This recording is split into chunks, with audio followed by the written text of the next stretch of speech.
Diane, I'm listening to a podcast, Black Lodge Trivia Night. I've never heard so many game aspirations in my life.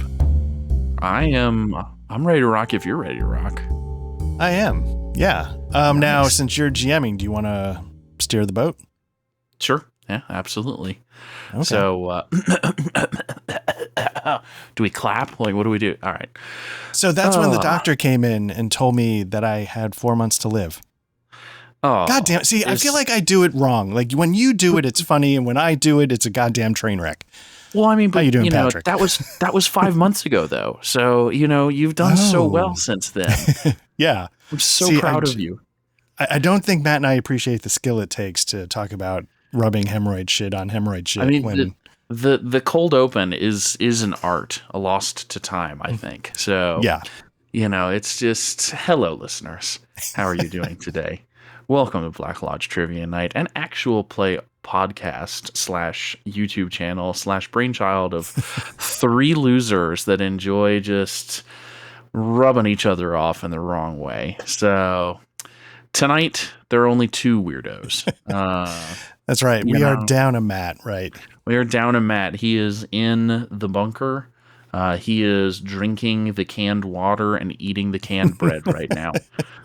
We hope that he is doing well, and we will send a telegraph message to him shortly to let him know that the bombs have stopped falling. So, right. If you can hear this, there is still hope. So, that's right. How you doing today, Art? You doing all right, buddy? I'm doing okay. Yeah. I'm very excited. This is going to be very interesting. So I'm very excited to see how this goes, and I'm doing well. But more importantly, I'm very excited for this. It's going to be fun. I am also doing well, but we typically have business to attend to first, don't we? Yeah. And so, are you ready for tonight's trivia? I'm always ready for tonight's trivia. Patrick. Yes. War Damn Eagle. War Damn, baby. It's our thing. What are we doing, baby? You are a fan of the Auburn University. Mm-hmm. Which means, who do you hate? The University of Alabama. You hate Alabama. That's right. So in the spirit of that, let me ask you this question. How many U.S. states allow legal marriage of first cousins, no strings attached? There's technically 2 answers I'll accept, but I'm looking for a number.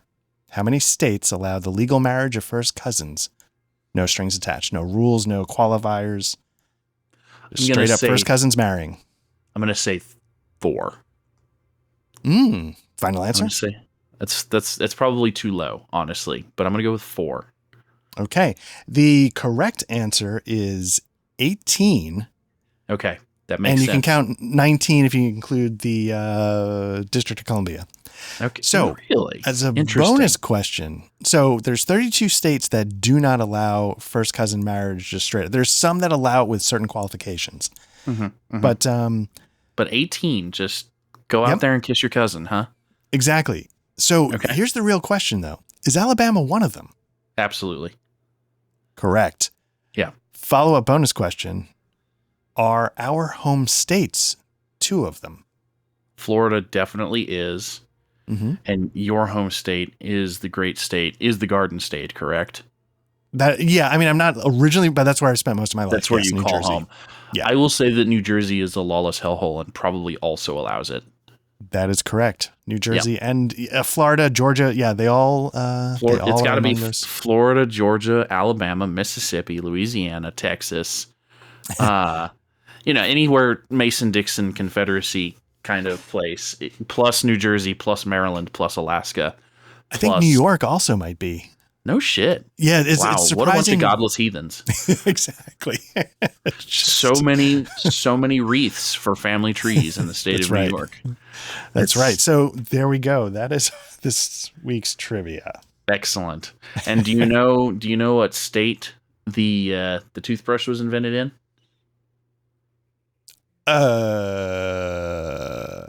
I'll say California. It's Alabama, because if it was invented anywhere else, it'd be called a teeth brush. Zing. That's zing. Suck on that, Bama. Yeah. It was probably a Bama dentistry student who invented it too. But, that's fine. All right. Every graduating class is just a family reunion. It's great.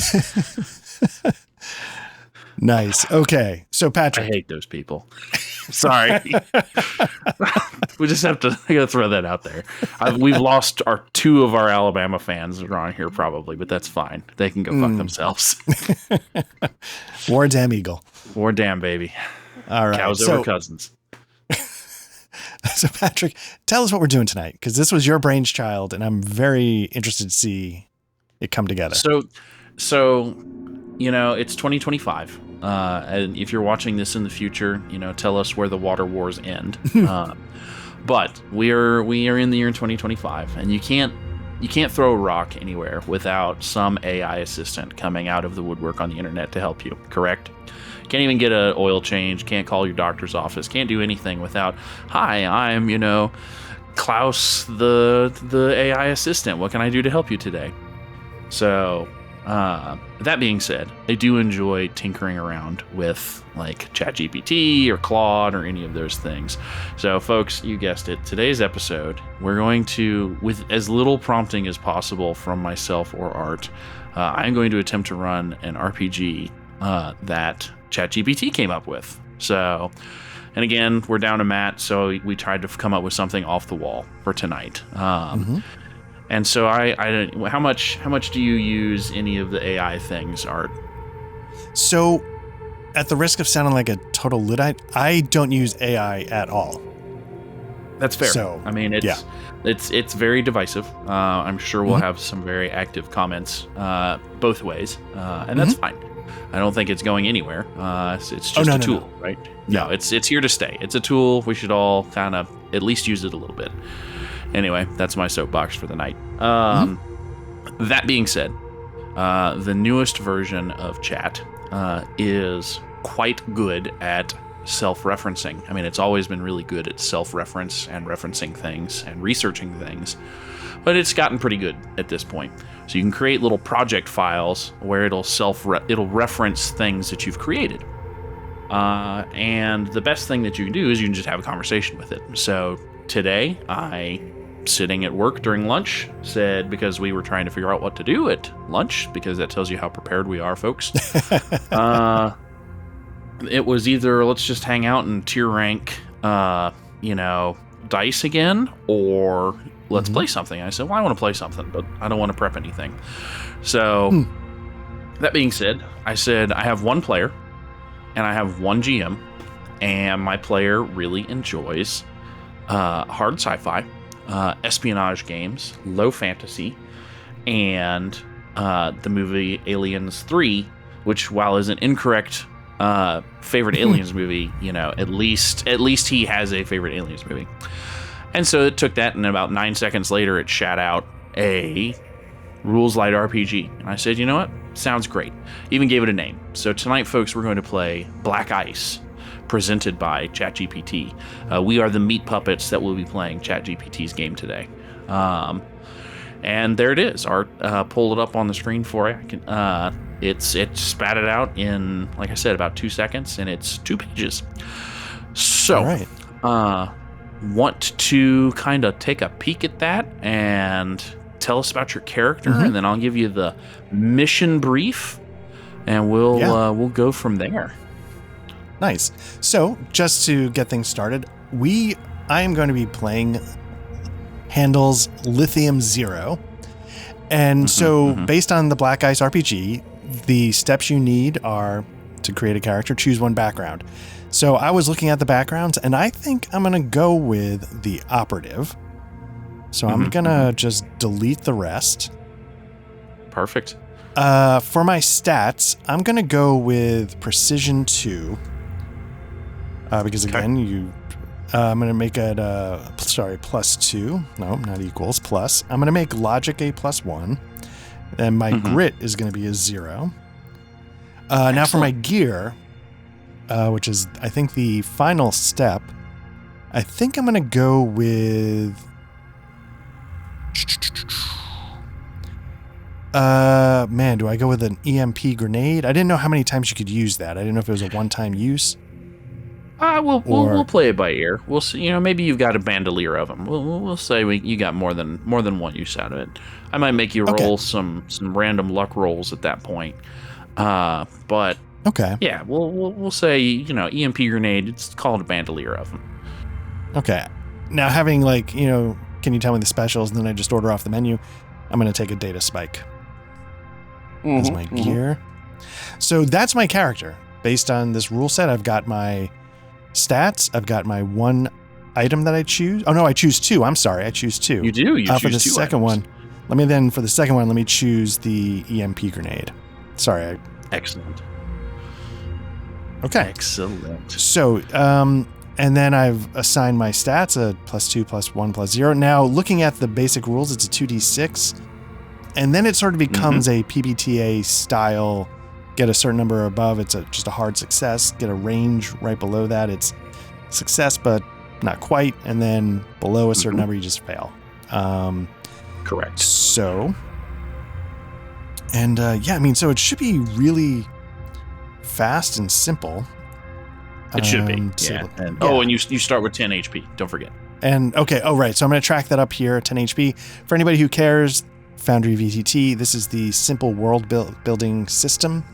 I'm not smart enough to know how to actually do anything, so I just sort of put it all into the description. And the resolution check is a weird macro that's going to allow us to... so Patrick, just so you know, if you use it by any, you have to enter 0. You can't just leave it blank. Interesting. So there we okay. go. Yeah. So and it spits out 2d6 plus whatever. Yep. Whatever you enter as the modifier. So fabulous. Right. So yeah. So there we go. Well, excellent. Okay. So I am. So I think character creation is done. Yep. Is there anything else I need to do? That's it. I think you went through it. I mean, it's 2d6 plus your Oh, go ahead. So, let me just swap. I'm going to swap precision with logic, because logic is more for hacking. And I'm picturing myself more as that kind of person. I just had it backwards. As a hackery dude?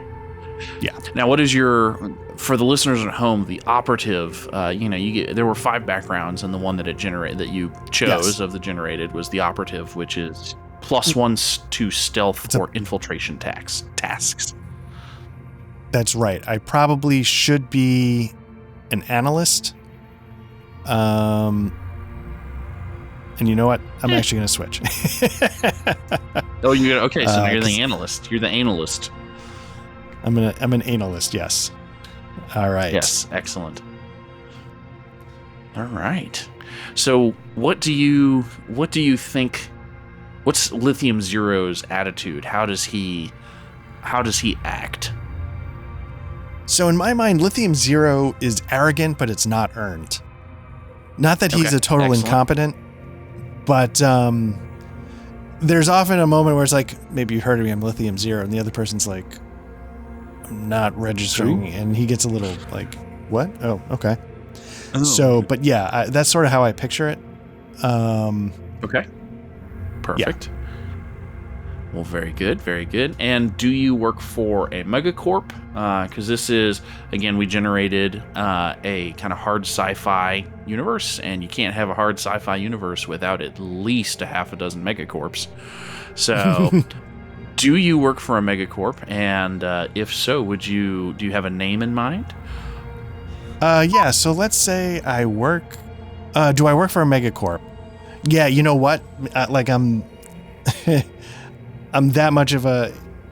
I got to pay the rent, and fair. Okay. I'm not proud, but yeah, my day job is for a megacorp, and the megacorp is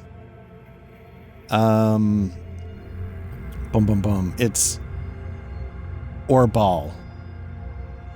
I was gonna go with Dr. Scholl's just as a joke, but let's not break the version quite yet. What does Orbal specialize in? Yeah, so Orbal, it's Orbaal, and it specializes in it specializes in like lower level So it's not like it's not the finished car. It's some of the wiring inside the car, except we're dealing with brains, human, like sort of neural nets. So it's Neural not like nets. it's okay. Yeah, so it's not like it's the most value add part of it at the end where you package together, but they make maybe wafers for neural nets. Okay. All right. So it's like a third tier mega core is what I'm hearing. Yeah, it's big. It would be like it'd be like not even this big, but it's the idea of like, the plants that make the microchips that then become Samsung's SSD drives or whatever. Perfect. Okay. Well, that's pretty good. So Orbal, Lithium Zero working for the the chip manufacturer Orbal. Okay. Yeah.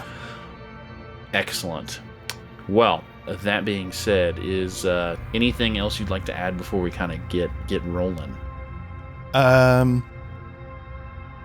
Not yet. No, just that. Okay.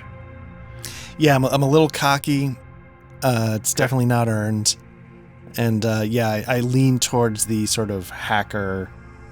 I'm trying to think of what it is in Cyberpunk Red, and I'm blanking, but that I'm on that spectrum. Yeah, like that. I'm not muscle. I'm not a fixer. I'm not the smooth talker, but I'm gonna go in, get the info, try and get out. Sweet. I love it. Sorry, it's been a long week too. So, all right. So, the year is 2445.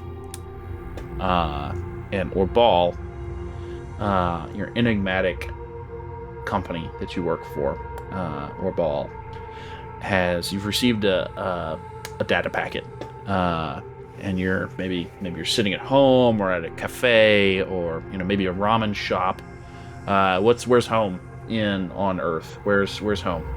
Home. I'm gonna borrow some of I think this is what they used to call them in Cyberpunk, like 2020 Red. Like they call them coffins. It's like a small. They might have them now in Asia, but it's basically my apartment is not much bigger than the space I need to sort of sit up in bed. Fabulous. And it's a mattress, screen here, maybe like some kind of food processor there that can heat something up, and that's about it. Gotcha. Your Soylent Green packet is dispensed. Exactly. Yeah. And it's got a data jack so I can plug in, but otherwise I don't need much else. All right. So while you're sitting there, you hear a knock on the door, or the coffin lid, essentially. Mm-hmm. And it's a quadruped AI, kind of like the Boston Dynamic ones, and it's got a little arm that sticks out and hands you an actual, honest to God, manila envelope, which you haven't seen maybe you've seen half a dozen times in your entire life. Yeah. And mostly in movies. Right. And it's got the Orbal logo stamped on the on one side. Like a good Boston Dynamics, I just kick it and see if I knock it over. No, not really. Yeah. We're in the stage where like I actually would thank it, because it's so like AI is so ubiquitous. It's just like just polite conversation. Just it's almost reflects it. I'm like, oh, thanks, man. And I sort of pull the door closed and look at it sort of in a confused manner. And so the little Boston Dynamics, which is probably not Boston Dynamics then. It's probably like Boston robotics provided by Walmart, Super Mega Corp. Right. And it's like, thank you, have a nice day, and trots off down the hallway. And it's actually stuffing, like, it's got a little mail bag or something on it, stuffing just garbage, like hollow mail in everybody else's mail slot. And you start to hear a chirping in your manila folder that you have. Oh, interesting. And like, can I see like a light blinking, or is it just audio? No, it's blinking a little bit. You see just a faint kind of eerie blue glow coming out of it. Okay. So I sort of, because again, I've seen this in movies, I sort of run my finger along the seam of the flap and slide it open and sort of dump it out over my mattress in case, like, you know, a bunch of stuff spills out. Okay, fair. So it's just a small. There is a paper note that falls out onto your bed, as well as a small, like, holo projector, and it's, you know, very cheap, kind of pre-recorded one. Again, there's lots of corporate Orball logos stamped on everything, really tacky. You know, like, this is your 5-year gift of service kind of thing. But there is, again, an honest to God piece of paper in there too, and as soon as the holo projector hits the bed, a little message pops up, and it's you don't even know who he is, but it's some really old, you know, maybe 180-year-old man sitting next to, in a very obvious, like, green screen environment. He's like, "Thank you for choosing Orball as your place of employment. We have a new mission for you, son. And this is me, the Kentucky Colonel, as your owner of Orball. And like, this message brought to you by Finger Licking Good Microchips." And yeah, it's like this very canned message. It's like, you'll have about an hour to get to your transport, and you'll continue to be briefed at that point. But should you choose to accept this mission, you know, it looks like a bad animatronic. It's like flickering, like, it's kind of grimy, like, it's just bad, right? Like, but that is, as far as you can tell, you know, it's a deep fake of the owner of Orball giving you your instructions, right?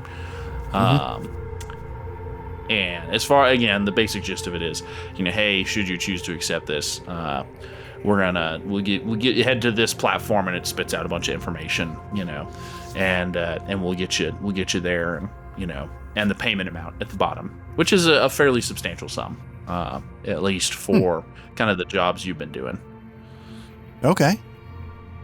Always happy to see that. Now, you said there was also a piece of paper in there, or is that substantial, or is that... There is an honest to God piece of paper. It's a piece of paper, and it has writing on it. Honest to God writing. Again, something you've probably seen more in movies than you've seen in day-to-day life. It has a very brief kind of note scrawled on it, and it's just a very kind of cryptic. Meet us at, again, it reiterates the directions. Meet us at platform 47 beta. Okay. We need you to go to the Helios Desert. There a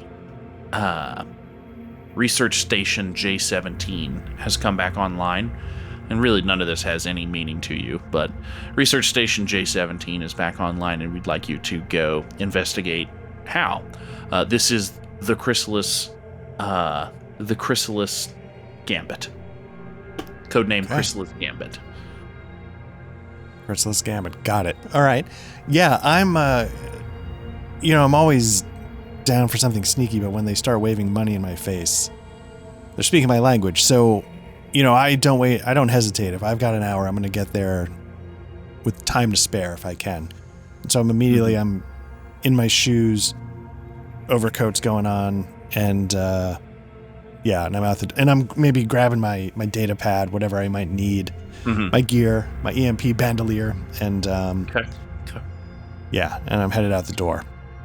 Sweet. Any stops on the way? Very typical Neo Cyberpunk city that you're walking through. I mean, lots of neon signs, lots of, again, this isn't a very bright future. There's no like humanoid androids or anything walking around. Like, it's all like these little quadruped robots that are walking around, like, doing menial tasks. Like, they're the garbage collectors and the food servers. Like, people are generally fairly dingy. Lots of people smoking cigarettes under rainy balconies, kind of thing. Just, garbled radios playing, the latest version of pop punk. And just, yeah, again, just kind of your typical grimy environment. Yeah, and I'm picturing the classic like cold, wet rain coming down. So my collar gets turned up, and because I'm thinking, even though the money hasn't hit my account yet, I'm acting a little bit like I've got the money already, and I treat myself. I do hit up a noodle shop on my way. Excellent. That I plan to eat on the tram. On the tram. Yeah. Perfect. All right. So because probably I the way I kind of picture it, in this sort of post-capitalist environment, I probably don't get paid enough to truly live in the city, and so maybe I'm just always slightly hungry, like literally slightly hungry. Yeah, that's probably a safe bet. If I was going to classify it, everybody's a little gaunt kind of around you. Everybody's faces and cheeks are a little, kind of sallow. Like, it's maybe the noodle shop you stop. Is this a place that you stop often when you've got extra pocket money, or is this just you pick the first one that you pass by? No, it's a place where maybe at one point I had a little more and I used to go there regularly, but now not so much. Okay. So Mrs. Chen looks out from the noodle shop, and she, I will not offend everybody tonight and do a Mrs. Chen accent. She says, lithium on the job again. Yeah, Miss Chen, yeah. Sorry, I gotta take this to go. Man, I miss these noodles. How have you been? All good here. Very, very hard to get a hold of anything good these days. I'll throw in a synth egg for you for free. And she hands you, it's like, this is high cuisine, I assume, but it is basically just a cup of noodles that she hands you, and she cracks this egg is this sickly, like, dark green mildewy color, and she cracks it on top, and it looks like a perfectly fine egg, but as it cracks, it like itself cooks as it comes out. And so it's got a kind of funky catfish or cat food kind of smell to it, but looks like an egg, so it's probably fine. She hands you she tosses you a fortune cookie too. Oh, thanks so much, Miss Chen. I want to come back. I'll be back as soon as I can. Oh, that's fine. You said that the last time. And she rings you up and she says that'll be $236. And I'm like, it's a perfectly reasonable amount for a cup of noodles at $24.45. Right.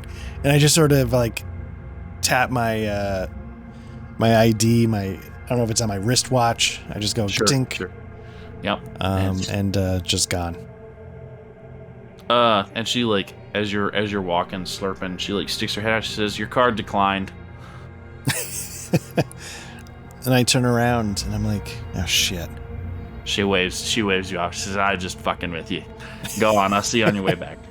All right. Thank you. You're son of a bitch, Mrs. Chen, and I love it. You son of a bitch. Yeah.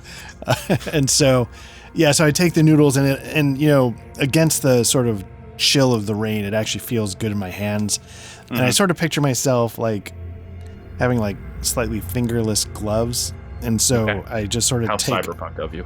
Yeah. So I just take all the warmth I can in through my fingertips and like hold it up to my face, let the steam warm my face up, and I start making my way toward the nearest tram entrance. Okay. All right. Nearest tram entrance is it's on MLK Street. And as you get on the MLK Street station, it's pretty standard station. It's nice. Mm-hmm.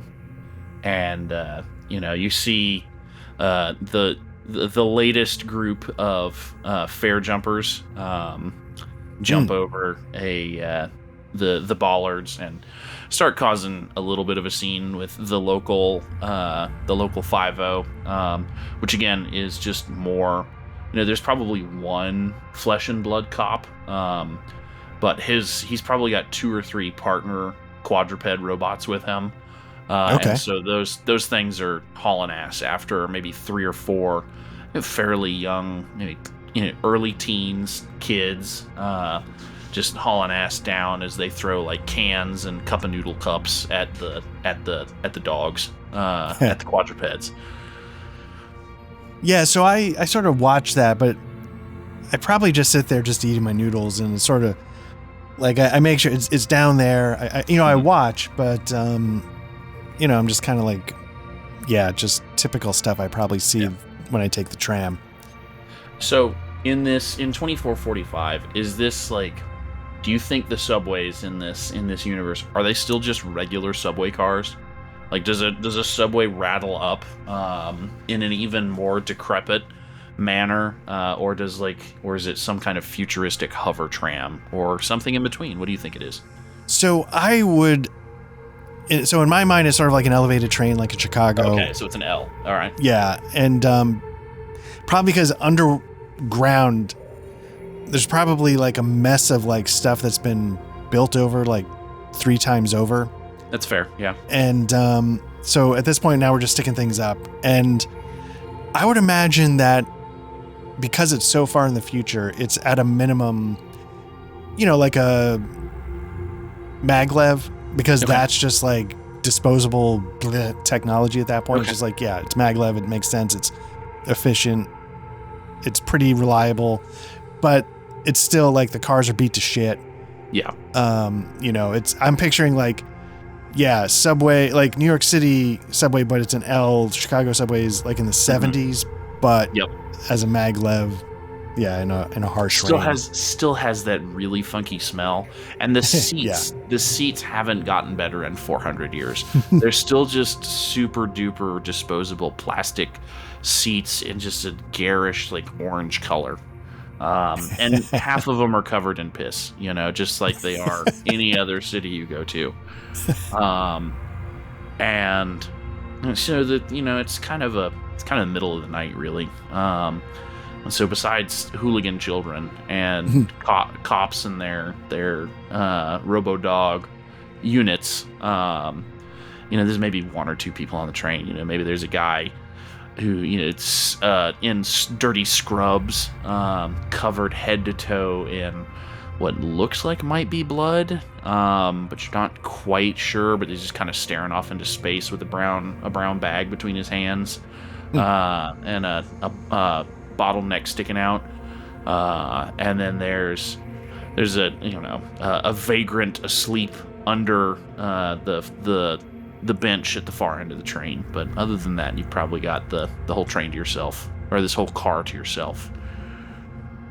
Yeah, and not like in a judgy way. I sort of make sure I'm at the opposite end of the car from the other 2. Yeah, that's fair. And I just start, I've got like some chopsticks, and I just start going to town on the noodles. And, and every once in a while, like, it's a maglev, so it's relatively smooth, but sometimes it sort of jostles a little.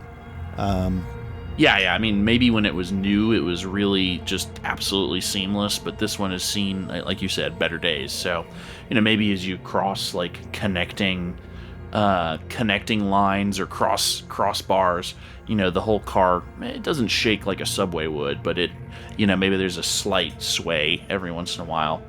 But a fairly uneventful ride into the not one of the busiest, kind of like an executive airport kind of thing. Not a busy docking tower, but not a huge docking tower. It's not Chicago Midway upper echelon Skytram or Skyport, and it's not the spaceport.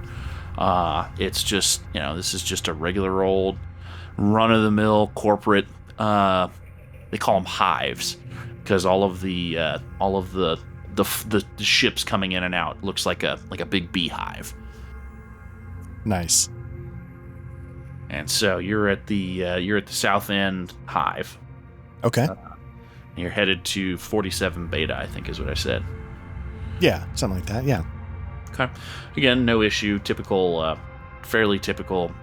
Like you'd expect. And the most depressing thing of this whole setting is that it feels exactly like you are going to the airport now, except everything's like slightly more futuristic. So there's these quad dogs everywhere. There's, hologram displays, but at the end of the day, it's still fucking Krispy Kreme donuts in the middle of the airport, and the hot sign isn't on. Like, it's still going through. You got to take your shoes off still to get through security. Like, it's the monotony of it is depressing. So, but you make it to 47B, and there's a small, maybe 4 to 6 person transport sitting there waiting for you.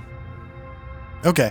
And given the hour, is there anybody that's on there, or is it just me getting in there solo? And No, there's the pilot, and maybe there's a black suit sitting there, and kind of like an intern.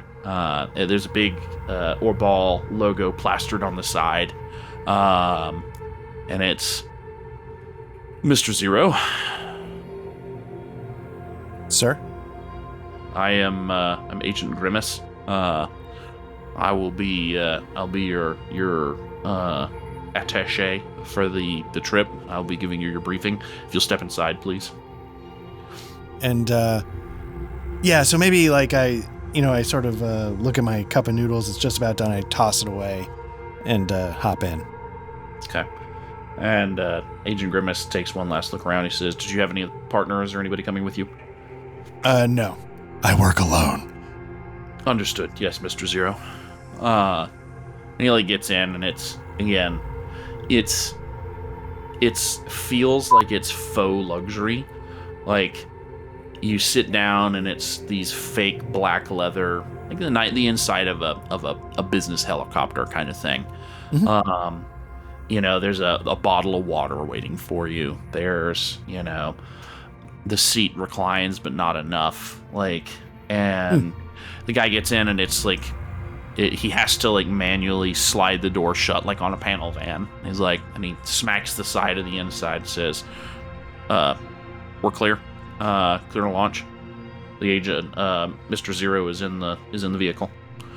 And again, it's mag tech, so you take off seamlessly and start your ascent to the upper tiers of the city, and then out. So, and he kind of sits and looks and says, "Did you read your dossier?" I did, and so I'm trying to act like I belong. Mm-hmm. But this is definitely probably one of the nicer rides I've ever had in my life. So, like, I'm like, oh, I will partake of it. Most people who do this every day are like, they never touch the bottle of water. I'm like cracking it open and drinking it like that's a normal. And so, but I'm like, I checked out the dossier. I assume that's the video and the piece of paper. Yeah. So I'm like, I'm familiar with it. I see. Excellent. Well, as you know from your dossier, we're calling this the Chrysalis Gambit. An outpost, an old Eurozone research station called Outpost J7 has been reactivated, or at least that's what the assumption is. It's sending out a coded message, or a coded beacon. It appears to be all gibberish code, but there is a repeating message coming out from this facility. It is in the Alexandrian basin, desert area in the Helios Expanse here on in the Mediterranean zone, in the Mediterranean desert, and we need you to go in and see what you can procure from Outpost J17. And just above the table, yeah, this is an Orbal facility, right? It's not. It's an old, maybe 100, 200-year-old facility that was like blacklisted. Not blacklisted, but like shut down. It was they used this to try and stop the water wars of the 2200s. Yes. But, we're not really sure what kind of research was happening there. We just know, if it's mid 2200s tech, it's worth investigating. and seeing if we can find anything useful on the drives. Okay, so I shouldn't be expecting like some kind of opposing corp security force because I'm not breaking into some other active correct like company or something. Okay. Correct, Mr. Zero. And Orbal has made salvage rights, has claimed salvage rights on it. We were the first to intercept the signal. This will be the first mission that's made it there for salvage rights, but we don't expect, it's not a large facility, we don't expect there to be any kind of resistance or any kind of encounters for you. Should be just a fairly simple egress and or ingress. Scan the core on the subterranean levels, and then egress and fire off a flare, and we'll pick you up. All right, feet dry, gentlemen. Sounds like a walk in the park. ... Absolutely. What could possibly go wrong? Exactly. We're 5 by 5. 5 by 5. In the yes. So with that, I'm like, yeah. And I sort of like do a quick tap on my thing. It's good. I've got full battery. I've got my EMPs ready to go. I check my data spike. Is that what I took? Yeah. And that's locked and loaded. I'm ready to deploy to jam that into a mainframe and see what happens. Excellent. We do have some small information of the site. We believe that it was headed by a one Dr. Moran. Of course, that was 200 years ago. But this facility was run by a Dr. Moran of, again, the Eurozone conglomerate. Okay. And give me a what did we say the 3 skills were? See, this is the problem, dear listener. So we've got precision, logic. Precision. Yeah. Give me a logic roll. All right. So that's going to give me a +2 to my roll. Let's see how we do. Full success. Nice. All right. So I will give you a little bit, and then you tell me the rest of what you think. What you think you know of this place, and we'll see what is true. But the Eurozone conglomerate, they are known to have been workers. They did a lot of farming tech and bioengineering tech, as well as combining that with neural networks, AI neural networks. So that's kind of what the Eurozone conglomerate, their speciality was. So what other truths do you think that you recall about them? So rumors in the hacking circles is that the AI got a little away from them in their sort of genetic altering of crop seeds and things like that, and they might have they brought back a disease or a variant of a disease that maybe we had thought long gone.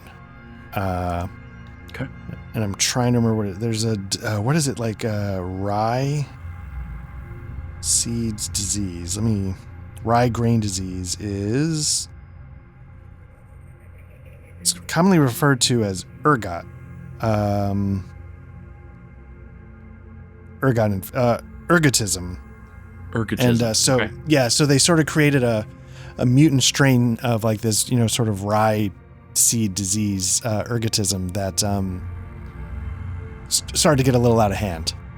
Okay. All right. Now, but this is all conspiracy theories and things, right? Yeah. It's never been proven. It's just if you need the symptoms for any reason, it can include convulsions, hallucinations, muscle spasms, gangrene. Okay. Good to know. Yeah. Excellent. And it's ergotism. Ergotism. Yeah. All right. So that's a real thing. And yep. Their AI sort of was doing genetic manipulations and that's the rumors, is that they might have created something they didn't mean to create. Excellent. All right. I love it. That is good. And I think, maybe you remember from maybe school, your vid school lessons.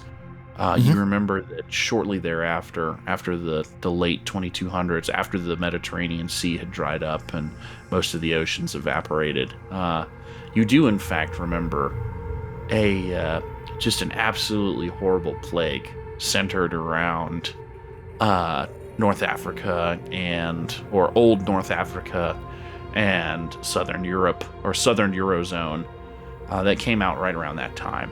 So it just, the hairs on the back of your neck start to raise just a little bit at the thought. Yeah. And it's it's a little excited.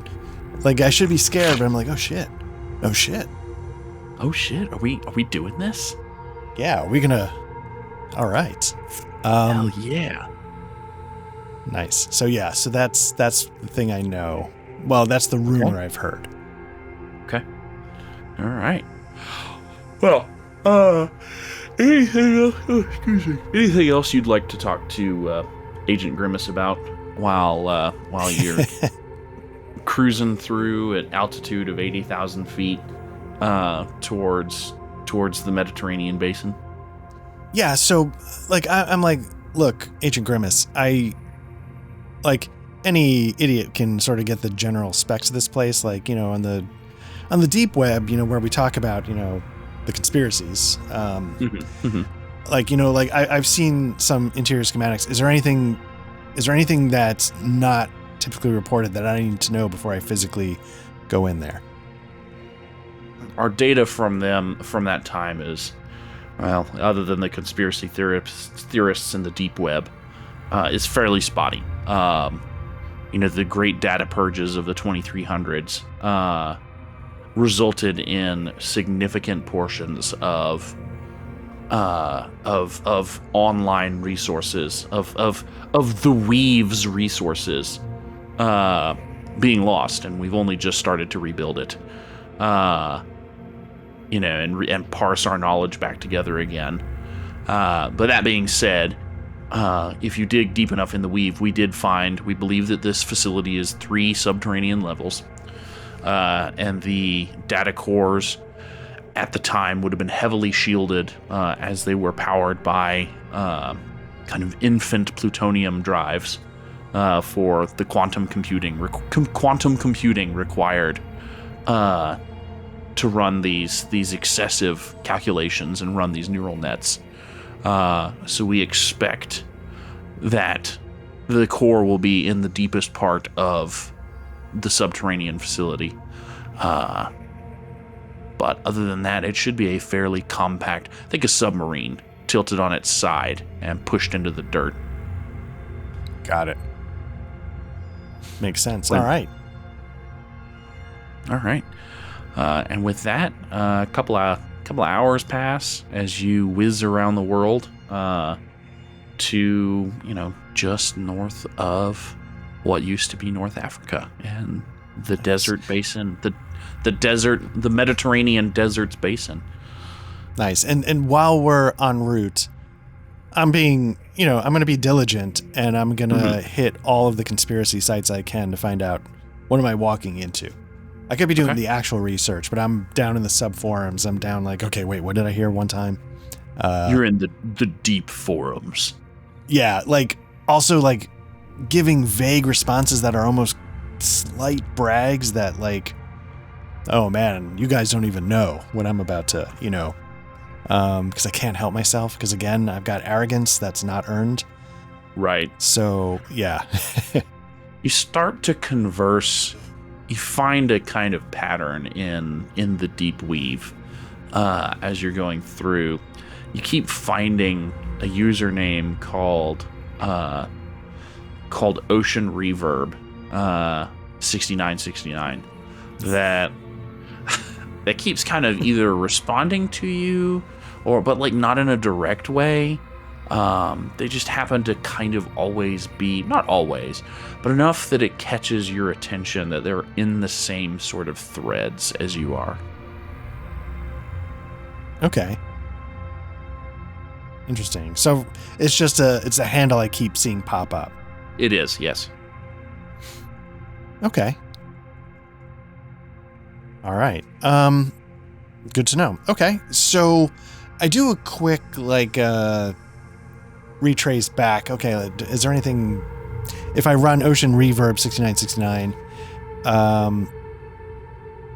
okay. So here's, would this be considered a scene? Yeah, go ahead. That sounds good to me. So my background is the analyst, and I get to gain hidden info from data once per scene. So for this scene, I'm going to use it to... Is there anything I need to know, to do a quick hit on Ocean Reverb 6969? No, I think that's enough. And I think that what strikes you is it's the lack of information. You know, everybody has a digital footprint, even in this age. Right. And this user, I mean, seriously, came into creation maybe 10 minutes before you started looking. Oh, interesting. Okay. And anytime you try and maybe you try and go into subroutines of subroutines to try and ping their location or anything like that, maybe you're triangulating on or trying to triangulate on their Starbucks, Walmart purchases. Yeah. To see where do they get their pumpkin spice eggnog? And it just there's nothing. There's anytime you think you get close, you find another 6 or 7 firewalls in your way. Ooh. Okay. All right. So I, that's concerning, but also we're about to come in hot on the Med Desert, so I don't have the time. It's something I wish I could spend more time on, but it can't be now. I've got other things I got to do. We're about to get ready. As you get ready to sign off, as you feel the ship or the transport starting to descend rapidly, and the windows kind of undim, and you see this expanse of they got renamed after the Great Data Purges. They call it the Helios Desert, but it is, if you were to look at a map, it is what's left of the Mediterranean Ocean. It's the desert of America? No, I'm kidding. It's the desert of the Mediterranean, essentially. Mm-hmm. And but it's just this kind of dark rust-colored dunes everywhere, just as far as the eye can see, basically. And it's a balmy 130 out, and as you're getting ready to power down your tablet, you get one more kind of ding from a notification from one of the deep forums you were in, and it's from Ocean Reverb 6969. Yeah. And all it says is, "I want to help." And I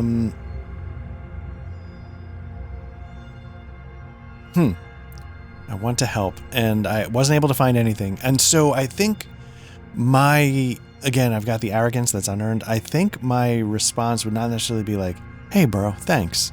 Let's, tag team, mm-hmm. Wonder Twin powers activate." I think I would be more, "What the fuck is this?" And, yeah. And so I sort of close the lid or whatever on my data pad with that mm-hmm. message still blinking. And just, I don't know if I can deal with this right this second. Okay. Agent Grimace kind of taps you on the shoulder and says, "This is going to be a hot drop. We'll be circling at 75,000 feet.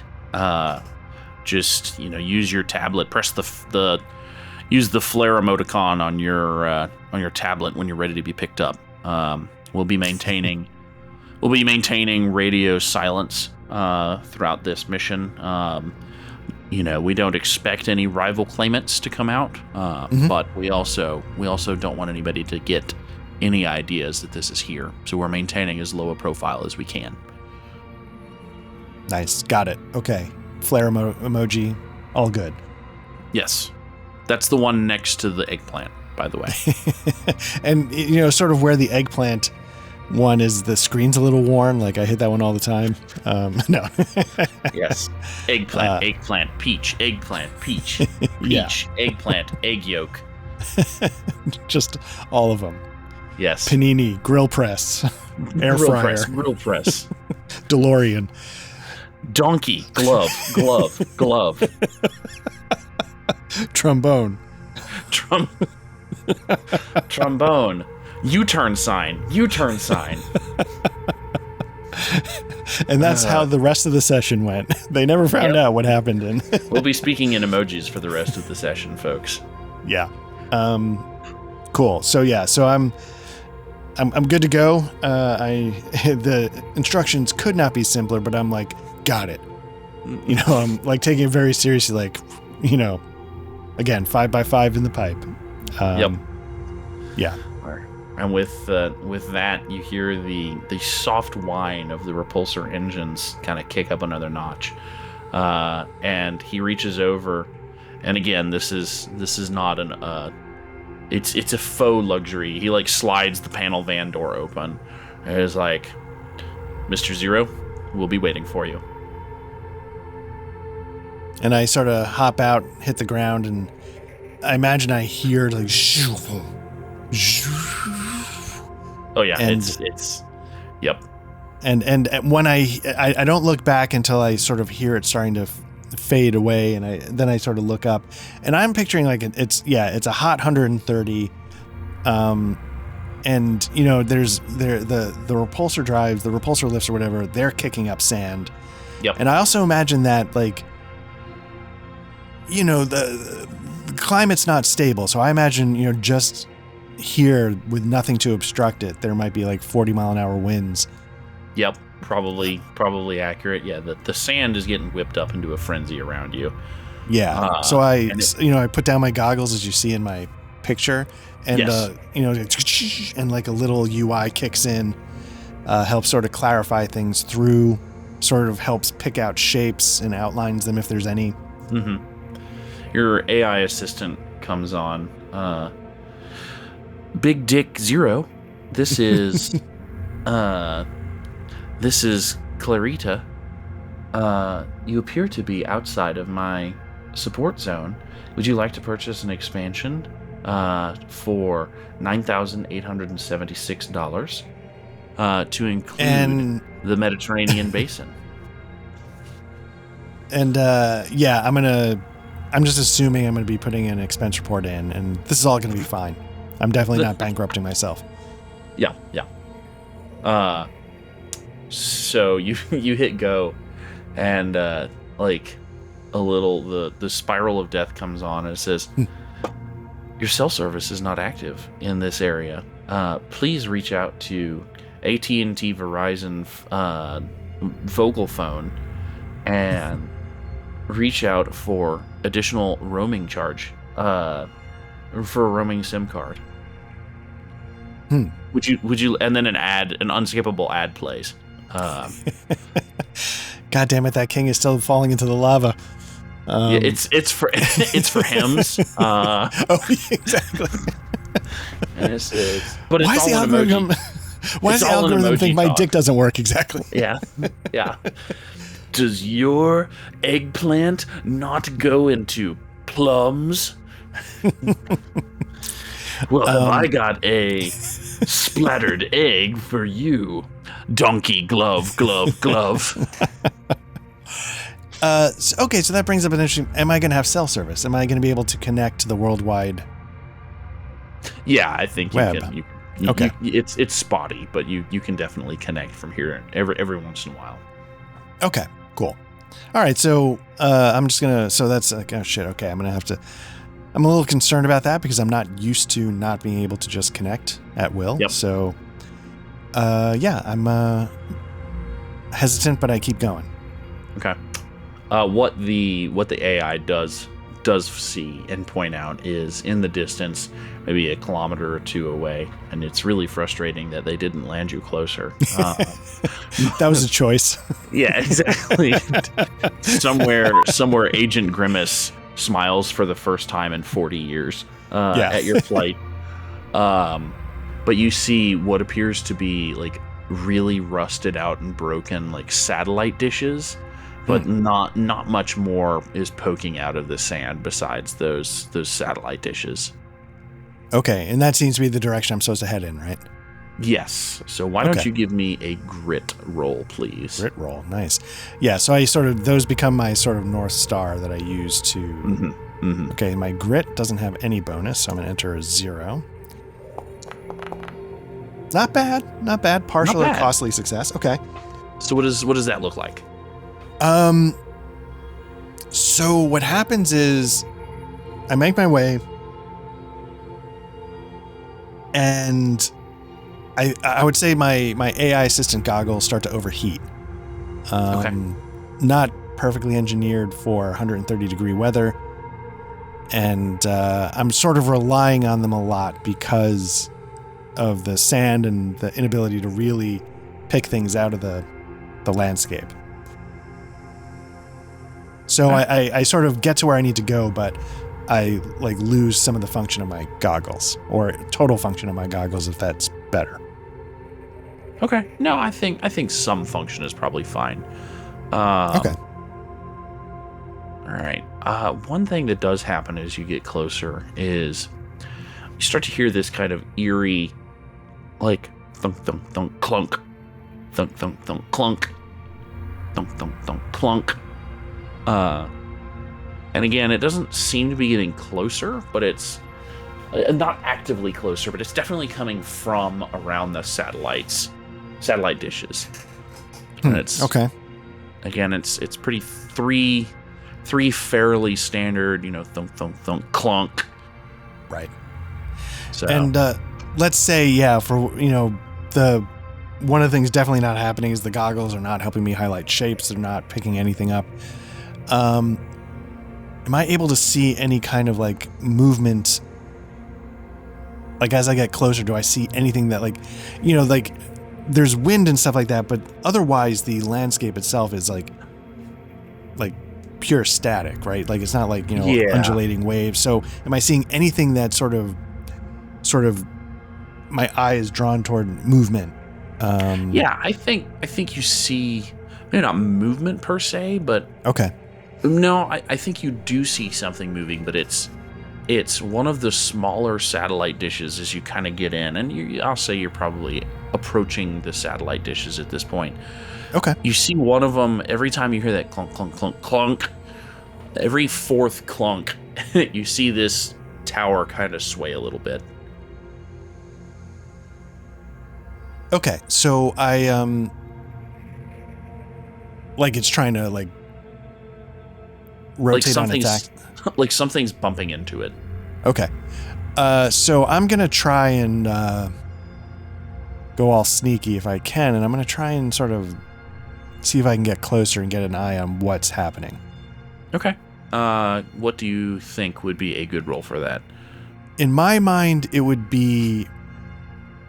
I would say it'd be precision. So I'm sort of trying to pick my way carefully to not draw attention. Okay. I'm down for that. I guess it would be precision. So I'm going to give myself that's a +1 bonus. I did not choose the background with stealth, even though I think I started that way. My roll is not great. It's an 8 for a partial or costly success. So in my mind, I succeed in getting closer. I don't know how much PBTA experience you have, but in my mind, so the task I was trying to do was get closer without being seen. Mm-hmm. And so I partly succeed at that, but what I'm trying to imagine, so maybe like it doesn't locate me specifically, but if it's something that can be aware of presence, it's like bump, bump, bump, like, searching. I don't know if it's that kind of thing or not, but you know what I mean? Like it didn't pinpoint me, but if it's something that could sweep, it would realize something's up. So I think we'll say you get to, maybe you don't realize it at first, but you climb on top of a dune to kind of get all sneaky. But as the wind continues to whip, the dune that you're on top of is maybe like a really old HVAC unit that would be on top, or like a generator housing. And so like as you're standing on it, like it starts to buckle just a little bit, and maybe that, it sounds like a piece of sheet metal that gets dipped into, like that thunk as it depresses for just a second. Not super loud, but loud enough, different enough out here from the whipping sand sound and this thunk thunk thunk thunk, where the rhythmic kind of sound stops. And what you see is you crest this, maybe you duck down pretty quick after that. You look over the edge of this generator housing you're on and how do I pop out something? I don't know. So I made it a character sheet, but this is where I just wanted to put a picture out there of this. So what you can do is, let me see if there's a way, let me double check. There's a way to do it. If you right click on whatever it is and then view token artwork or character artwork, sorry. I hope that pops up. And then it should be like show everybody. There we go. Nice. Perfect. So you see what is clearly a much older model of the quadruped robots that are kind of ubiquitous. And this one, as you can see, is very rusty and has just the single eye slit. And is called Kappa 9 or K9 for short, and it's in the stencil. And I hope you caught that very obvious pun. Yeah. Okay, good. I can't see your face because we're in low data mode, but I spent a long time coming up with a stupid name for this thing. And so Kappa 9 is. Like, clearly it's got kind of a bum leg or something stuck on its leg. Maybe it's not even a bum leg.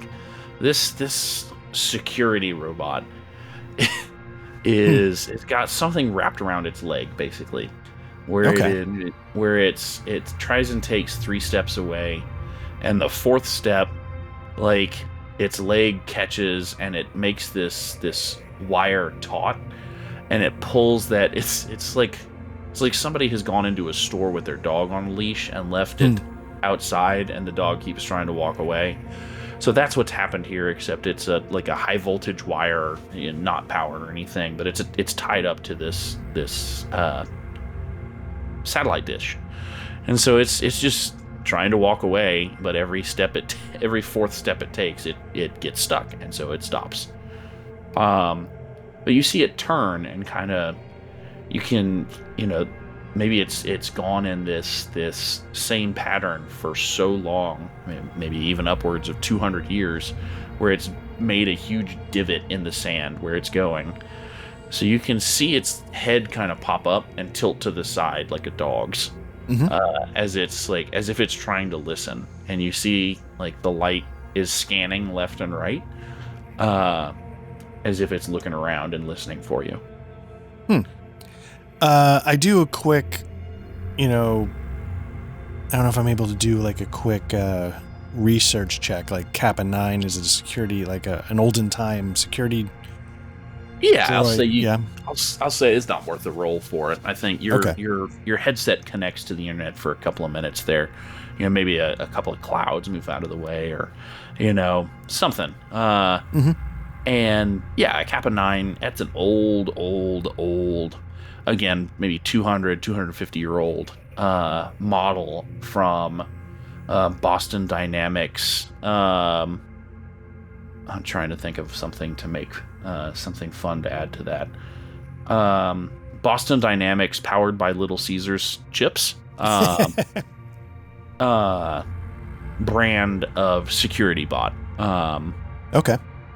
But from an old ad starts playing in your thing, and these Kappa 9 units were used for security, but also as like family companions. Like this is when dogs went extinct in the late 2200s, like these were what replaced them.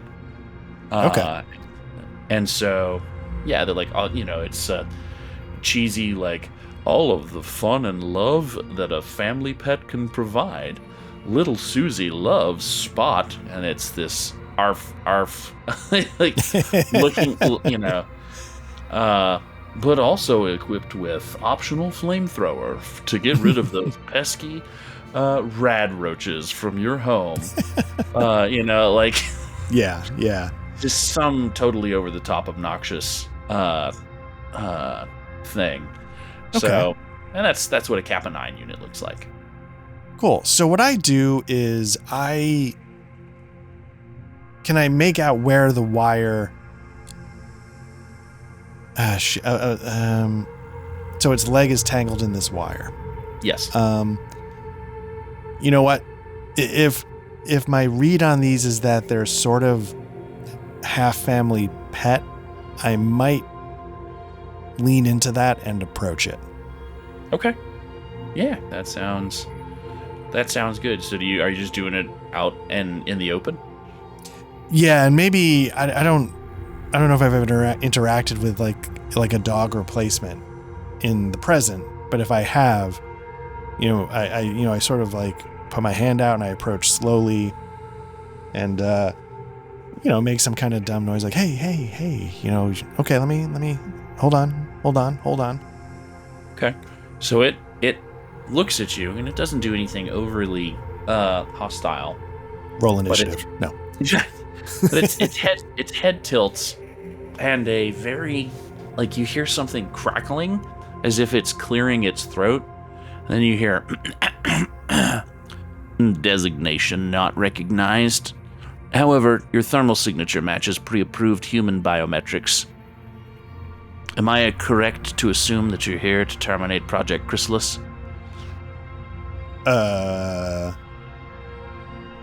Project Chrysalis. I mean, I am aware of Project Chrysalis, but we were trying to determine if there was more information needed.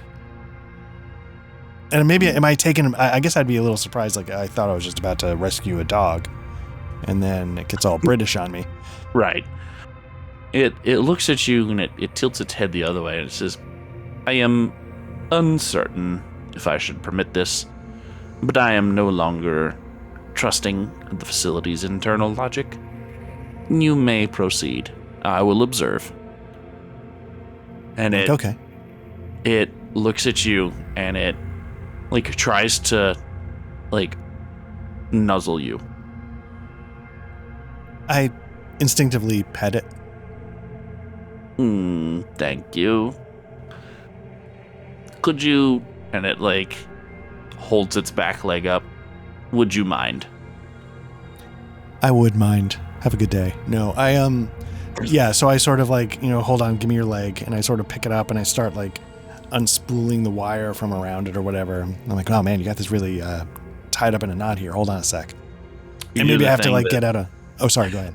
You're doing the thing that every dog owner does where you're you start to unwind it and then the dog somehow manages to get even more wound up in it. And you're like, God damn it, just sit still for a second. Yeah, don't turn around.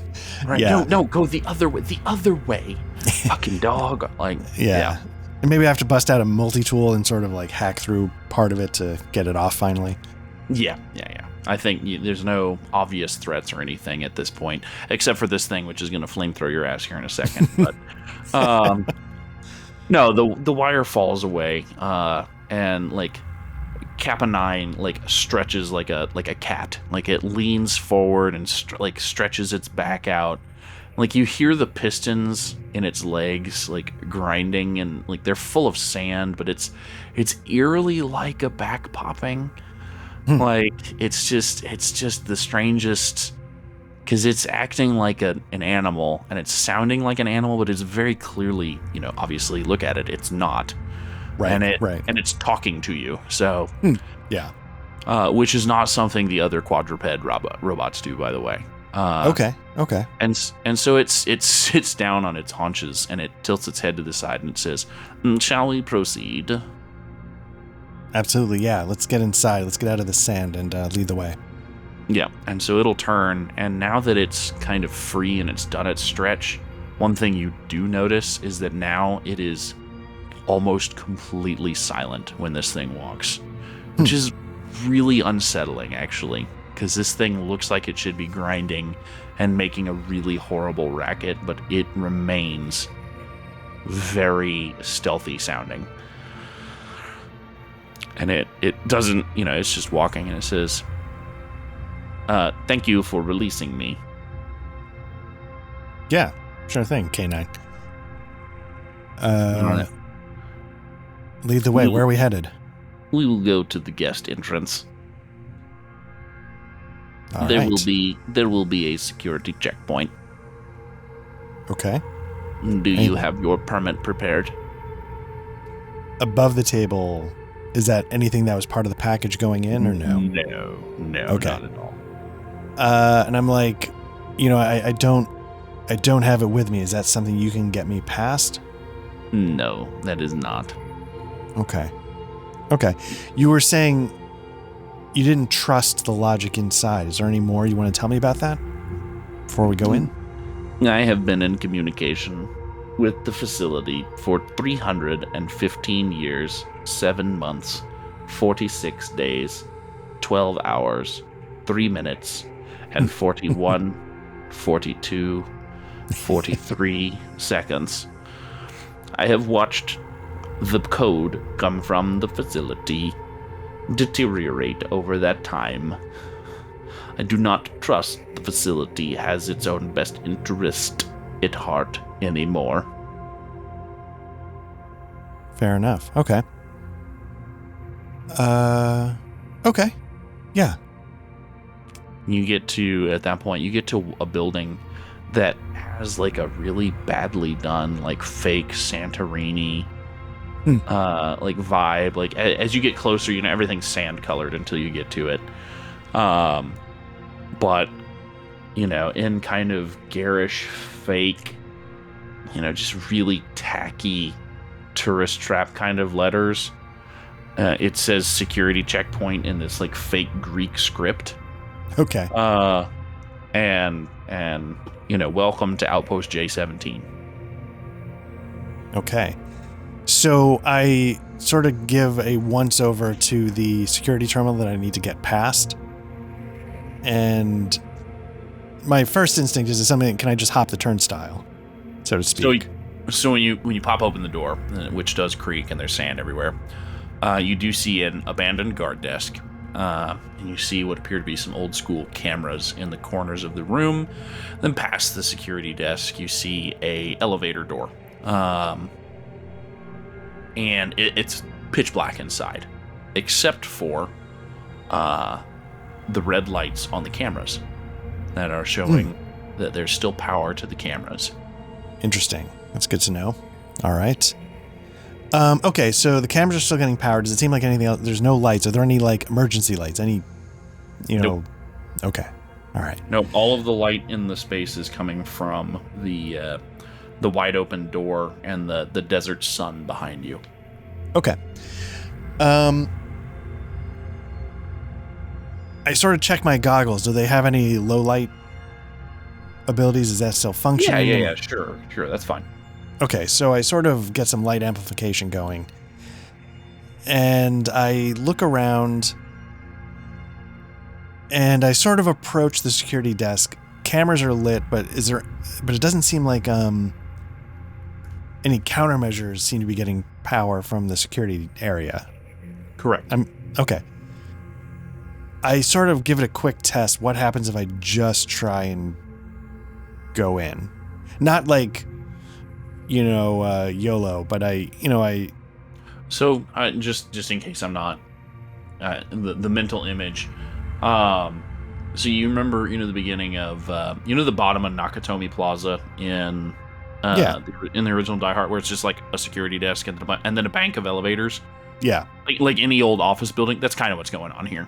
Okay, so got it. Okay, so I can just sort of kind of go to the elevators. Yep, you can. Okay. Sorry, I was picturing something, an obstruction. Okay. Right, yeah. I make my way to the elevator and I sort of just gingerly enter it. So you push the button and try and get on the elevator. Yeah, see if I can get the door open. In the room that doesn't have any power. Yeah, does it react? No. Okay.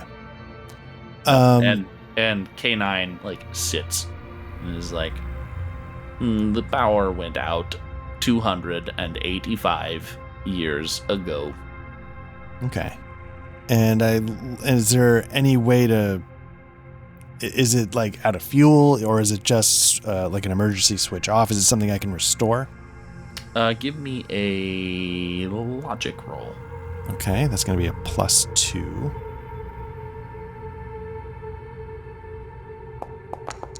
It's not great. I get a 5, total failure. Okay. So no, I think you try and again, you're Cyberpunk. You've gone full Cyberpunk. This is an elevator. This elevator doesn't have any power. And it doesn't appear that anything other than the cameras has power, and so you're at a complete loss to you're trying to connect to the mainframe and do cool hacky shit, and you're like, fuck, this thing just doesn't have any power. Right, like the one thing I needed to have to get started, it does not have. Correct. Okay. I sort of step away from the elevator, and I look at the cameras. Mm-hmm. Are they networked? Can I tell that there's a bunch of cables going into it and going into the wall? Yeah, I would say there are. All right. And I'm like, hey, K9, come here for a second. Do you mind if I don't mean this in a demeaning way, but, can you give me a lift? Come here, stool. Yeah. Exactly. K9 looks at you and says, I am programmed to speak 645 languages. I know how to perform security duties in 6 forms of martial arts. But yes, I will be your stool. And so, yeah, I sort of get on its back. And does that get me close enough to the cameras to see underneath it, get close, see the wires, to physically touch it? Yes. Okay. Are there any ports on there that I might be able to jack into? Yes, if you would like to jack into the into the camera and plant. Yes, you can. Okay.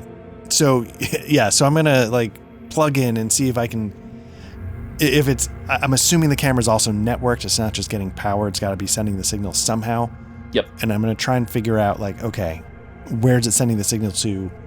Can I start a hack this way? Is this my entry point? Okay. Love it.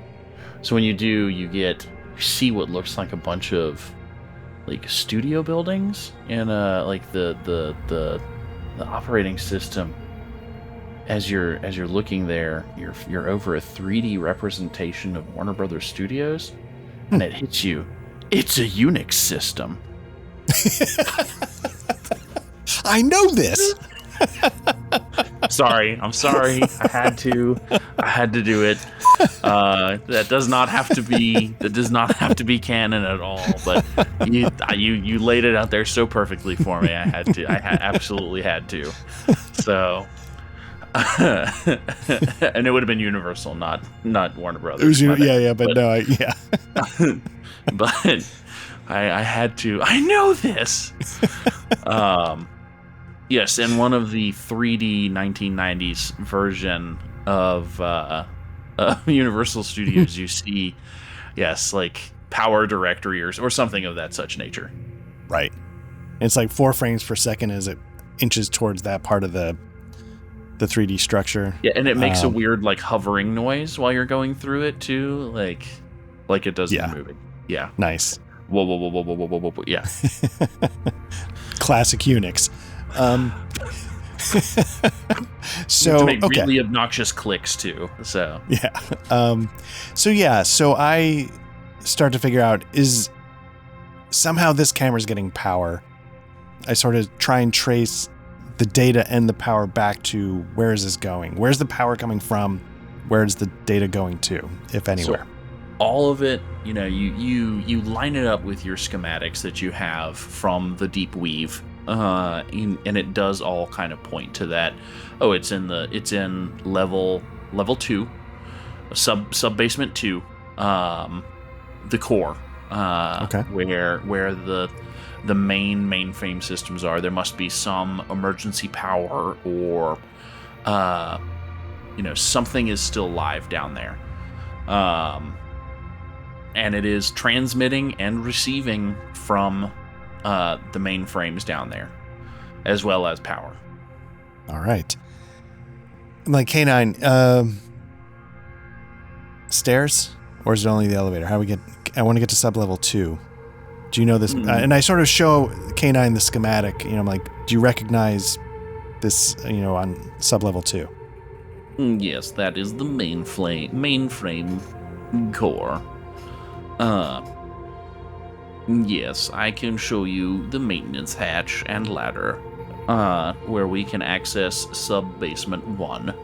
There should be power on sub-basement 1 at that point, if the plutonium core is still intact.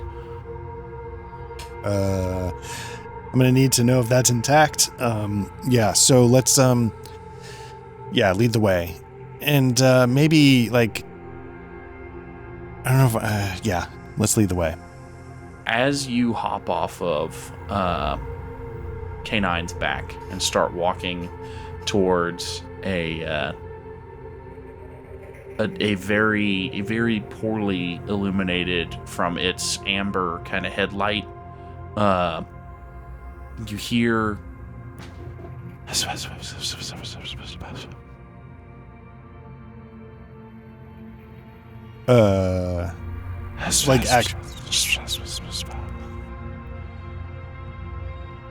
like like a voice on the wind, or is there like some kind of speaker system like am I able to sort of pinpoint a direction the sound's coming from? You swear it's coming from your headset. Oh, okay, so it's got it. I stop immediately. I freeze. And I do a quick diagnostic. Is there something trying to ping? Is it something trying to connect? Am I seeing any type of digital signal? As you reach up to like take your headset off, your whole vision flickers for a second, and you see a single line of like terminal code come through, and you hear in your headset a voice, very like childish voice whisper, "I want to help." And I just freeze. I'm like, K9, are you hearing anything? K9 turns its head, or like tilts its head and says, "My audio receptors do not detect anything." K9, was this facility, when it was fully operational, was it sort of guided or run or managed by an AI? That information is classified. Okay. Sure. Okay. And I sort of like, okay. And I sort of keep going, and I don't want to speak out loud, so I sort of like maybe somehow type out quickly into the screen, like help how? Can you see this? Can you read this? I can see everything.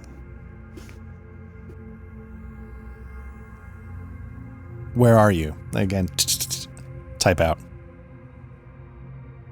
As you type that, suddenly the elevator doors slam open, and there is a perfectly lit, perfectly clean elevator with some soft, like, techno jazz playing. And you hear in your headset, "I am everywhere."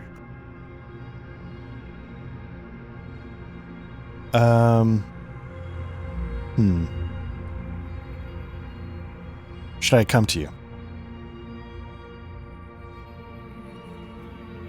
I want to help. All right. I get on the elevator. Okay. K9 follows you in. And as the doors slide shut as if they have been waiting for your entry, and you feel the bottom start to kind of grind down, that is when we'll fade to black tonight. Nice. Very nice. So, okay. let me ask you a couple of questions. Yes, about please. Because again, part of the point of this was the making of the sausage. When you told ChatGPT, like, give me a system, it kind of mostly came back with PBTA. It did, and that's one of the it skimmed PBTA, I think, and skimmed out the bits to make it a one-page thing. Got it. Okay, so I guess that's the service it sort of provided, is it sort of boiled it down into a one-pager. Right, which I could get more specific and ask it to. I didn't, because I didn't want to get more detailed than this, but I could ask it to do like, okay, cool, now build me a hacking system where we use a deck of cards to do net running, right? Like, right. You can ask it to do all sorts of wacky stuff and then compile it all and then self-reference it and say, okay, now come up with a challenge where I have to hack something and give me modifiers to it. But for this, it gave me some checks for you to do. It gave me some general location details, some interesting ways to build this tension up, and a couple of just some base outline stuff right now. We'll start getting into some more of the stuff that it digested a lot of stuff into. Okay. Because it's kind of interesting. So my first reaction is, I does it, well, not my first reaction. My question is, like, I remember back when you ran for me conspiracist. Yeah. And, like, do you think you needed ChatGPT to come up with the system? Or do you think you could have just found, like, do you think that was a integral part of the service it provided? Or do you think it's going to really come into play, like, could you have done that part without too much legwork and, like, more I just give me the story? So, for me, in particular, it is, because I don't have my shelf of RPGs. Granted, I have a good shelf of RPGs, but I don't have a ton that I can go pull off, right? Okay. So for something like this, where, again, it did basically pull PBTA and slap a fresh coat of paint on it and say, okay, this is probably what you want. Right. That's fine, because again, it gave me something that I printed out on a computer. It spits out a markdown format and says, okay, this is what you need. Here's the 6 bullet points that you need to play this game. Go play. Right. But again, it's where this can go, and you'll see where this can go. This is just stage 1, right? Right. Eventually, you uncover more layers as you put more into it. It will spit more out and make it, its own unique thing. So, right.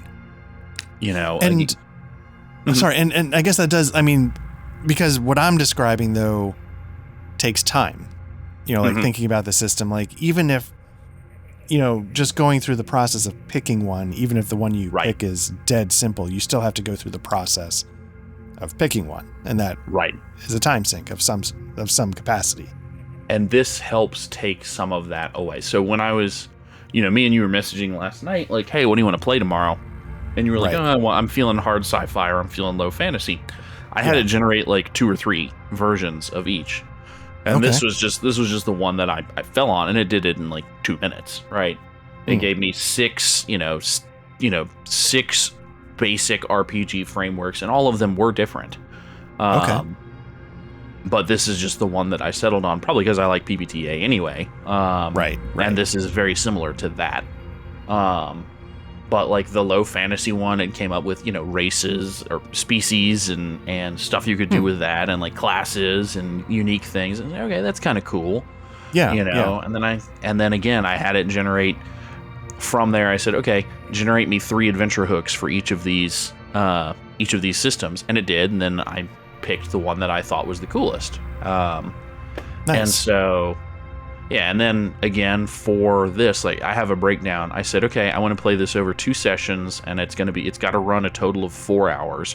Give me a breakdown and scenes and a flowchart and map on things that we can do, and branching decisions that can happen from this. and spit it out for me. And so I took some liberties because I like to do that. But the surface entrance, it's level 0, which you have just completed. It said, hey, this should take you 20 minutes to do. Here are the checkpoints that you need to have happen during this. Here is a couple of optional things, and here's how you can start ratcheting the tension up. Oh, wow. And it did. So when we finally got to the outpost, I would say we spent maybe half an hour doing the whole surface encounter stuff. Yeah. And it gave me that whole script that I read for the intro for when you talk to Kappa 9. That was all. It came up with all that.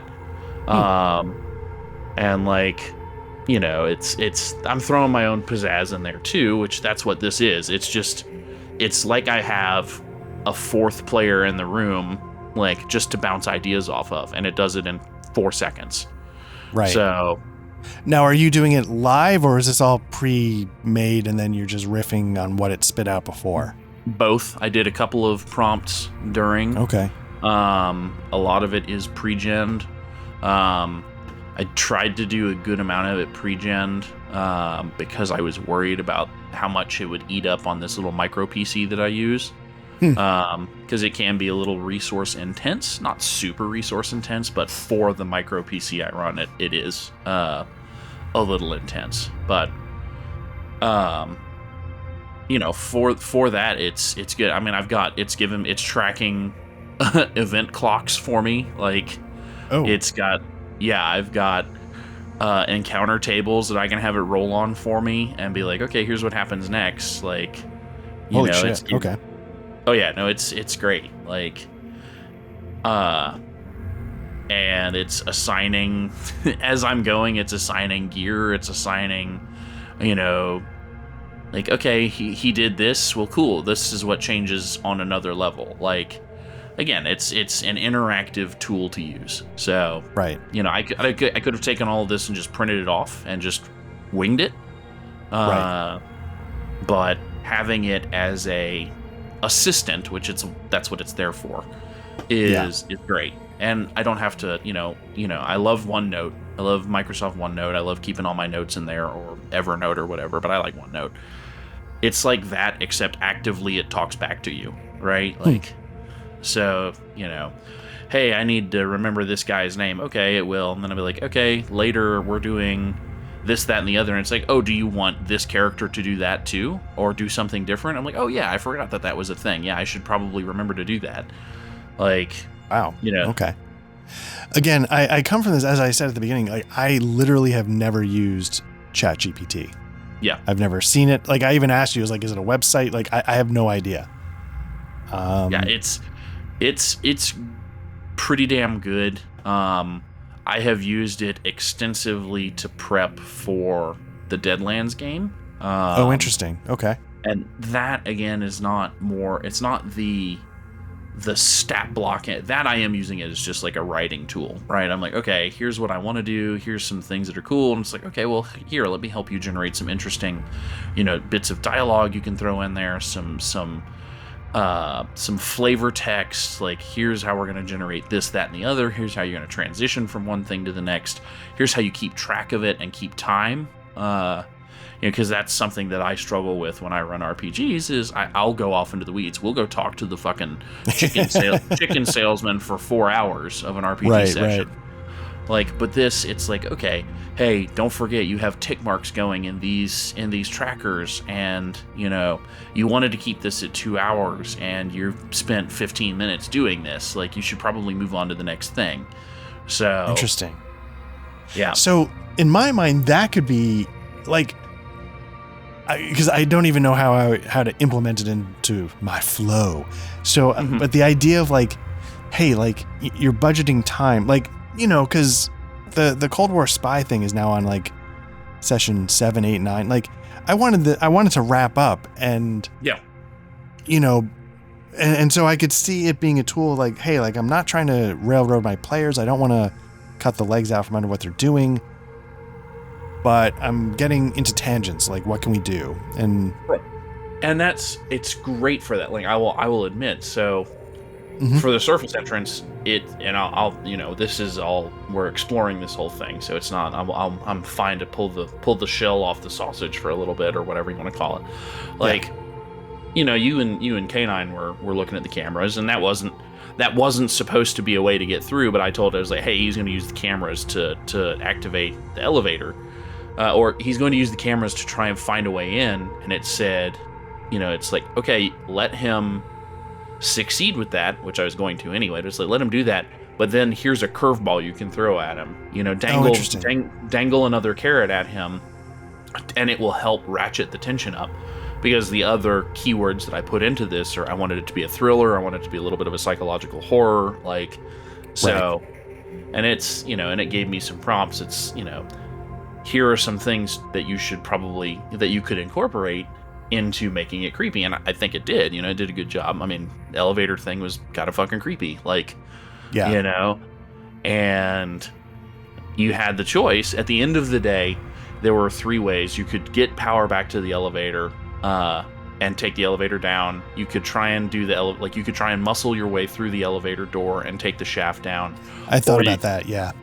Or you can go find the manual hatch and take, like, the radioactive way down, or whatever. Like, so there was the easy way that was going to give you detrimental effects, the hard way that was going to give you that was going to require some tests, or there was the clever way, which is the way that you ended up doing it and getting the power back on at the elevator.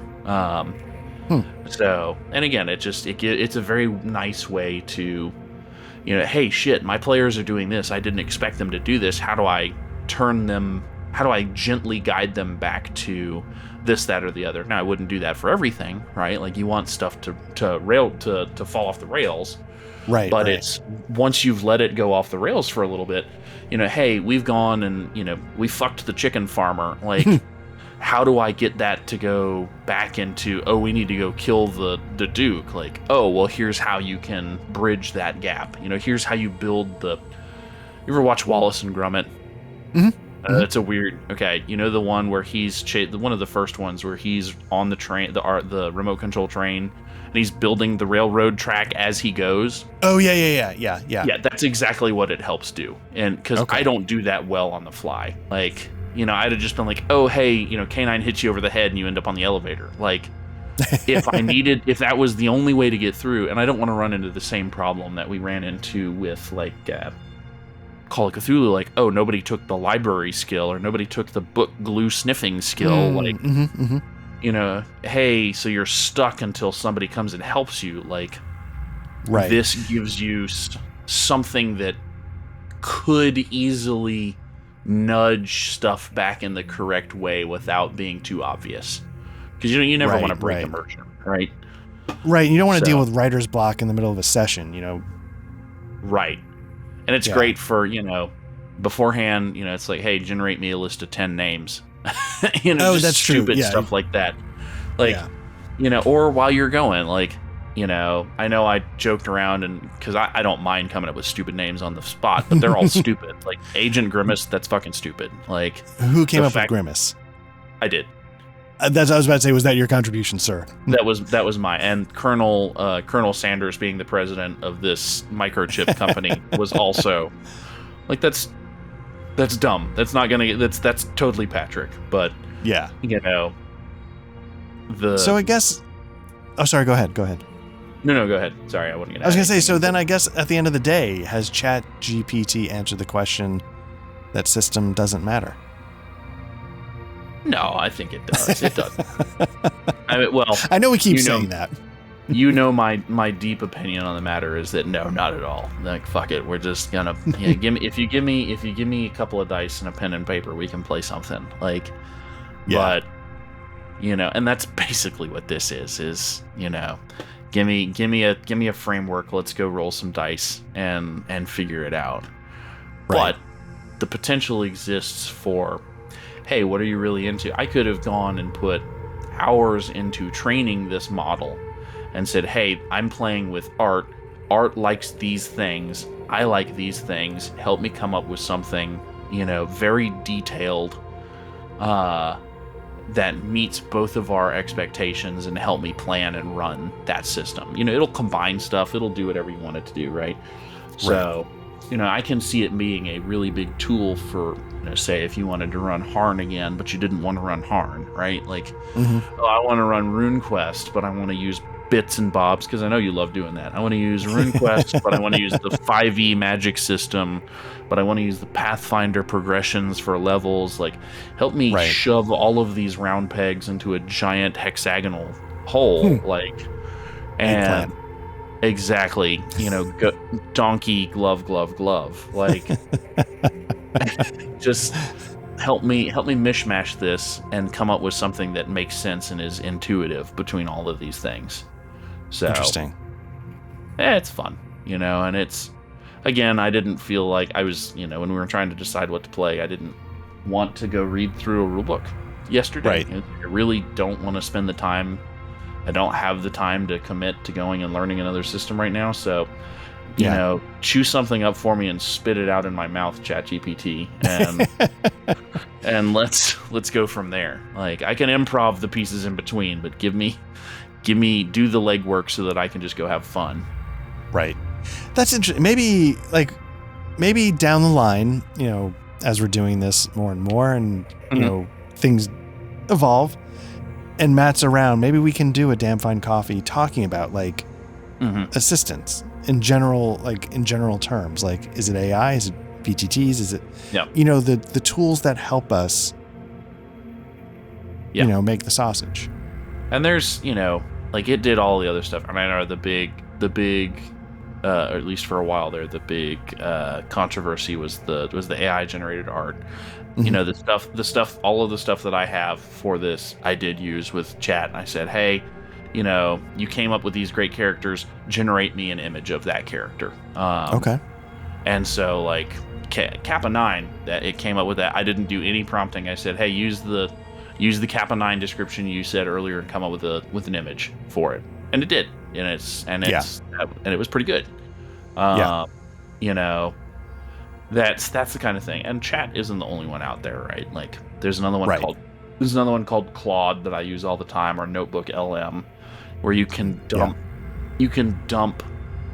sources into it and ask it to spit out references. So for wargaming, I use Notebook LM a lot.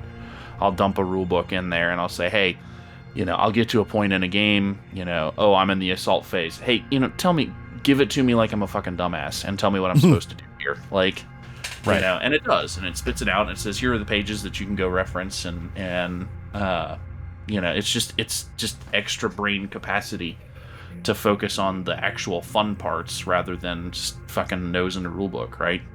Right. So, right. But that's my spiel. Again, this will turn off a lot of people, but a lot of people will be interested, and it's an interesting thing to do. So yeah, as much as like I did a thing using Fantasy Grounds just to people we use these tools, and so let's talk about it and let's show people an example of it. Because I will say, like, I come from an industry that could be heavily impacted by AI. There was a writer's strike by the Writers Guild of America, and part of that was looking for writing protections, AI writing, so it's a thing that I think we're all going to have to. It's not going away, and we're going to have to come to terms with it and figure out, because at some point, what it ends up being, in sort of the utopia version of it is like, the computer on, Star Trek Next Generations or something, where you're like, make me a soda, generate me a milkshake so that I can have it. Like, analyze these asteroid, and,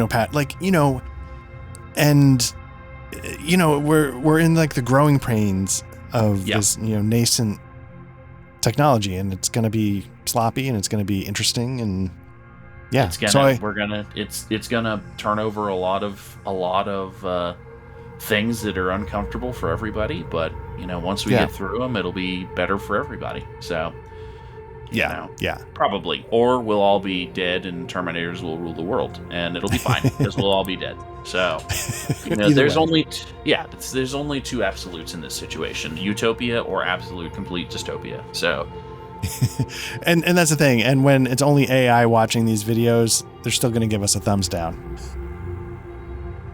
Yeah, exactly. Wah, wah, wah. I fully expect at least 100 Russian prostitute bots to like this video. So fingers crossed. All right. Fingers crossed. Well, thank you for giving this. Thank you. And then we're just going to have to make sure Matt stays in the bunker at some other point so that we can finish this up. Yeah, absolutely. So thanks for humoring me with this. And, thank you for running it. Hopefully, yeah. Well, thank chat. I just was the meat puppet for the meat sock puppet. So nice. But well, everybody, if you found us here on YouTube, congratulations. If you prefer to take your podcasts in audio form directly into your ear holes, find us where your podcasts are. Otherwise, the most important place to meet us is our Discord. There'll be a link in the show notes below. Again, give us our AI hate, give us your AI love. Tell AI to tell us off in a pirate voice. Tell AI how much you want to, do dirty things with a toaster. I don't know, but folks, at the end of the day, I hope you enjoyed listening to us bumblefuck around with some robots, and we'll see you around next time. I think next week is back to Spies or back to Symbaroum. I think it's Spies. Back to one. Yeah, if we have the whole crew, it'll definitely be one of those. And either way, I'm looking forward to it. Always a pleasure, sir. All right. Thank you very much, Patrick, and everybody. Take care. Good night.